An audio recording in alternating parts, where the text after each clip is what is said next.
প্রিয় স্নেহের ফার্স্ট সেমিস্টারের ছাত্রছাত্রীরা, আজকে আমি যে বিষয় নিয়ে আলোচনা করব সেটি হচ্ছে তোমাদের ফাইন্যান্সিয়াল অ্যাকাউন্টিংয়ের আরেকটি গুরুত্বপূর্ণ থিওরি ক্লাস নিয়ে। তো যারা জেনারেল পেপারের ছাত্রছাত্রী রয়েছে বিশেষ করে তাদের জন্য, কারণ অনার্সে এরকম এত থিওরি তোমাদের আসে না। তবে আজকের এই ভিডিওটি জেনারেলদের জন্য খুবই গুরুত্বপূর্ণ। আমি তোমাদের সানডে ছিল, সানডেতে আমাদের একটুখানি ব্যক্তিগত কাজ থাকে, ফ্রি থাকি না এবং ক্লাসও থাকে, করানো ক্লাসগুলো করাতে হয় অফলাইনে। তো আমি সেরকম ভিডিও দিতে পারি না। তো অনেক চ্যানেল রয়েছে তোমাদের রেগুলার 5 মিনিট 10 মিনিট ছাড়া ছাড়া 10-15টা করে ভিডিও দিতে পারে, আমার পক্ষে সম্ভব না, কারণ প্রচুর অফলাইনে ক্লাস থাকে এবং বিভিন্ন এইচএস পরীক্ষা আরও বিভিন্ন তোমাদের নিচু ক্লাসে যে পরীক্ষাগুলো হচ্ছে 11-এ, তাদের ডাউটস ক্লিয়ারগুলো থাকে, সেগুলোকে আমাকে অফলাইনে সলভ করতে হয়, অনলাইনেও সলভ করাতে হয়। তো যার জন্য ভিডিওগুলো দেওয়া হয়ে ওঠে না। তো একটু ওয়েট করবে, পিভি স্টাডি ক্লাসের একটা দুটো ভিডিও মানেই তোমাদের কাছে অনেকটাই গুরুত্বপূর্ণ। তো দেখো, তোমরা ডেপ্রিসিয়েশান অনেকেই বলেছো স্যার ডেপ্রিসিয়েশান অঙ্কটা একটু না টাফ লাগছে। করেছি, যদি এর অথবার সঙ্গে কোনো অঙ্ক থাকে তো অথবার সঙ্গে তোমাদের অঙ্ক দেওয়া হয়, অনার্সদের দেওয়া হয়, তোমাদের ডেপ্রিসিয়েশনের সাথে অর দেয়, provision for doubtful debt, provision for bad debt. আবার অনেক সময় কী হয়, প্রভিশন ফর ব্যাড ডেপ না দিয়ে কোনো একটা থিওরি কোশ্চেন দিয়ে দেওয়া হয়, ঠিক আছে? তো সেই রকম কিন্তু করা হয়। তো তার জন্য আমি তোমাদের আজকে দুটো থিওরি এবং উত্তর নিয়ে আলোচনা করব, বেঙ্গলি ভার্সনে অনলি।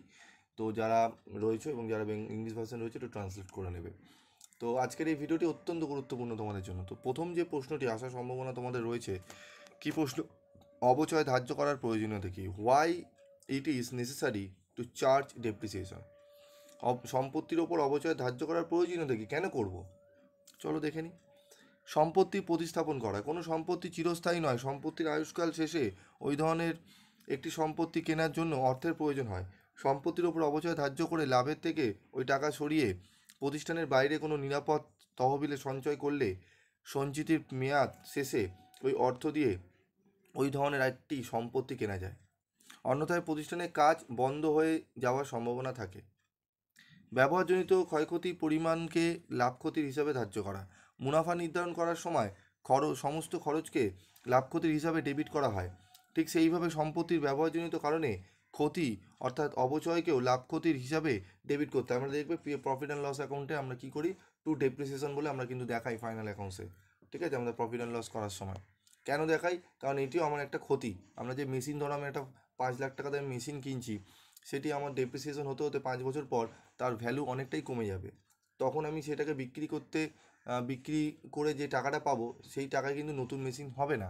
তো আমাকে কি করতে হবে, এই যে ডেপ্রিসিয়েশন হচ্ছে, ক্ষতি হচ্ছে, এই ক্ষতিগুলো প্রফিট অ্যান্ড লস থেকে আমাকে টাকাগুলো সরিয়ে রাখতে হবে, ঠিক আছে? সরিয়ে রাখলে আমার কি হবে, এই টাকাগুলো জমে জমে এবং স্ক্র্যাপ বিক্রি করে যে টাকা হবে আমার অনেকটাই, দেখবে টাকাটা জমলে তাহলে আমরা নতুন মেশিন, সেই ধরনের মেশিন কিনতে পারবো।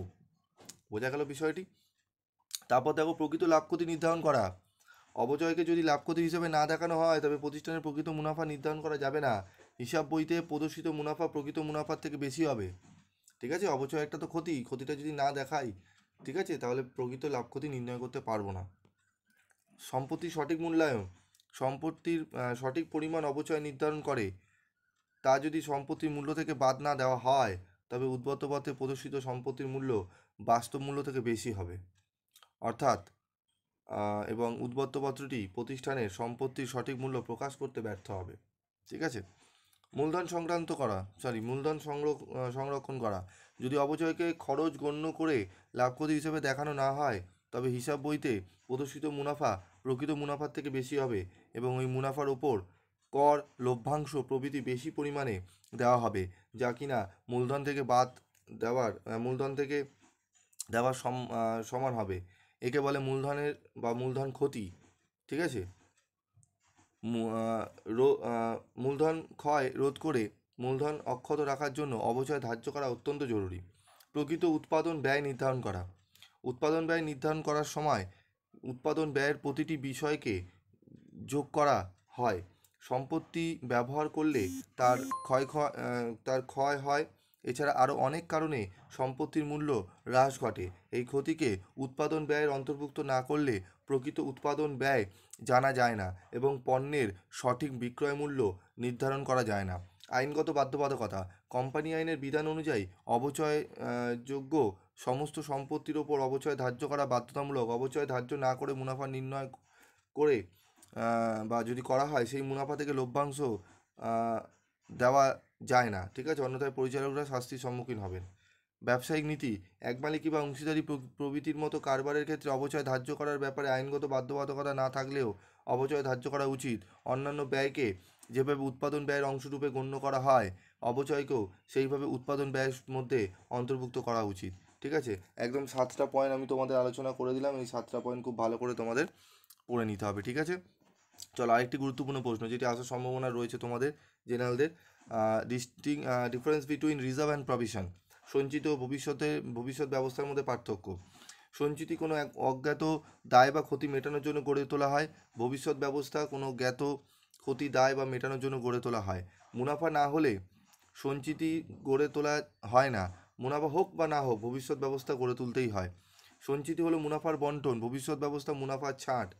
সঞ্চিতি যে কোনো ক্ষতি মেটানোর জন্য ব্যবহার করা যায়, ভবিষ্যৎ ব্যবস্থা যে উদ্দেশ্যে সৃষ্টি করা হয় কেবলমাত্র সেই উদ্দেশ্যে ব্যবহার করা যায়। সেই উদ্দেশ্য পূরণ হওয়ার পর যদি কোনো উদ্বৃত্ত থাকে তবে তা অন্য কাজে ব্যবহার করা যায়। লাভ ক্ষতি ডেবিট লাভ ক্ষতির ডেবিটকে লাভ ক্ষতির হিসাবকে ডেবিট করে সঞ্চিতি গড়ে তোলা হয়। লাভ ক্ষতির হিসাবকে ডেবিট করে ভবিষ্যৎ ব্যবস্থা গড়ে তোলা হয়। ঋণপত্র পরিশোধ করার জন্য গড়ে তোলা তহবিল ছাড়া আর অন্য ক্ষেত্রে পূর্ব নির্ধারিত পরিমাণ সঞ্চিতি রাখা হয় না, ঠিক আছে? তো পয়েন্টসগুলো দেখে নাও। সঞ্চিতির পরিমাণ যথেষ্ট হওয়া বাধ্যতামূলক নয়, ভবিষ্যৎ ব্যবস্থার পরিমাণ যেন যথেষ্ট হয়, ঠিক আছে? সঞ্চিতি তহবিল থেকে লভ্যাংশ দেওয়া যায়, ভবিষ্যৎ ব্যবস্থা তহবিল থেকে লভ্যাংশ দেওয়া যায় না, ঠিক আছে? একদম 9টা পয়েন্টস আমি দিয়ে দিয়েছি তোমাদের 5 মার্কসের। আসলে তোমরা 6টা পয়েন্ট লিখলেও হবে, 5টা থেকে 6টা পয়েন্টস লিখলে হবে, এত পয়েন্ট লেখার দরকার পড়বে না। যদি 10 মার্কস দেয় তখন তোমরা এই 9টা লিখবে, আরেকটা তোমাদের বানিয়ে সংজ্ঞাটা লিখে দিতে হবে। প্রথমে সংজ্ঞাটা লিখে তারপরে এগুলো আলোচনা করতে হবে, ঠিক আছে? তো আজকের মতো ভিডিওটি শেষ করছি। যদি ভিডিওটি ভালো লাগে অবশ্যই তোমরা কমেন্ট করে জানাবে, হ্যাঁ স্যার ভিডিও ক্লাসগুলো ভালো লাগছে, এরকম আরও ভিডিও ক্লাস চাই সেকেন্ড সেমিস্টারে। অবশ্যই তোমরা কমেন্ট বক্সে লিখবে, তাহলে আমরা সেকেন্ড সেমিস্টারে খুব দ্রুততার সঙ্গে আমরা প্রত্যেকটা চ্যাপ্টার কভার করব। এবং অফলাইনেও ক্লাস হয় তোমাদের, যারা যোগাযোগ করতে চাইছো অত্যন্ত কম রেমুনারেশনে তোমাদের কিন্তু অফলাইনে ক্লাস করানো হয়।